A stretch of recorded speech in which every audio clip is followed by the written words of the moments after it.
was kind of shy in those days, so I kind of chose to play in the band. I thought I could hide in the band, and it turned out that within a very short period of time, I knew that music had chosen me.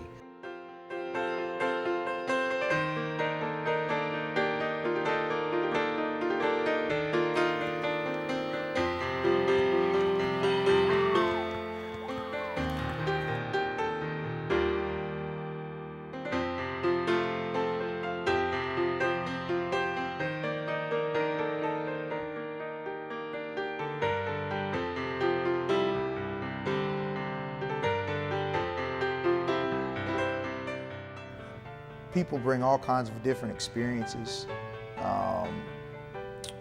and lessons to school, and you learn from those just like you would reading a social studies book.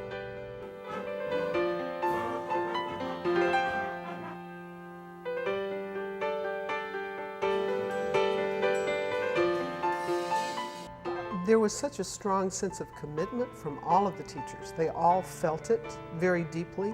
They were committed to the school. They wanted to teach. They felt a calling.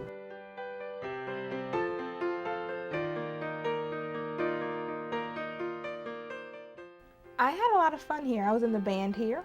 I learned a lot here. I still remember some of my teachers, Mr. Estes, who's still here teaching science, and a lot of great encouragement, and you can do anything you want. It's something I learned here.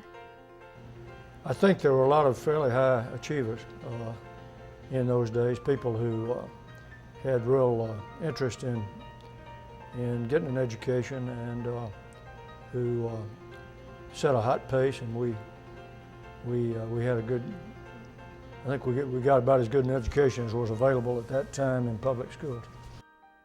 And I started in first grade. I went from Evergreen. Came over there, Miss Pitts, my first grade teacher. I had Miss Pitts. My little brother had Miss Pitts. John had Miss Pitts. He's 26. John's 26. I'm 21. My little brother's 16, 15. We all had Miss Pitts.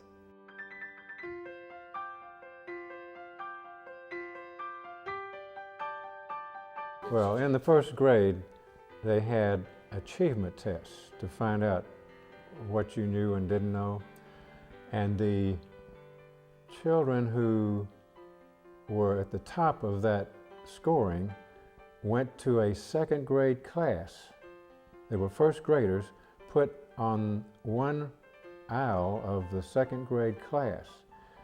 I don't know exactly what the school's reason was, but it was like the little red schoolhouse where you had at least 2 grades in one room.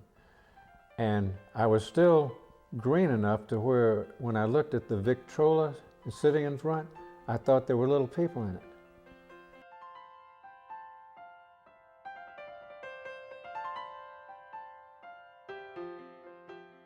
On the way home, though, I stopped at that drugstore on the corner of Tutwiler and McLean and got a dill pickle every afternoon.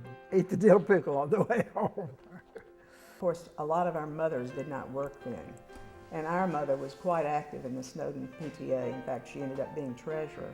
And there used to be a supply store under those big front steps. That's been sealed off now, but the children could go under there and buy a pencil or a tablet or whatever, and she was sort of responsible for getting all those supplies into that store. Well, I think it's so important because in this day and time, so many of our families and so many of our structure throughout the world is fragmented.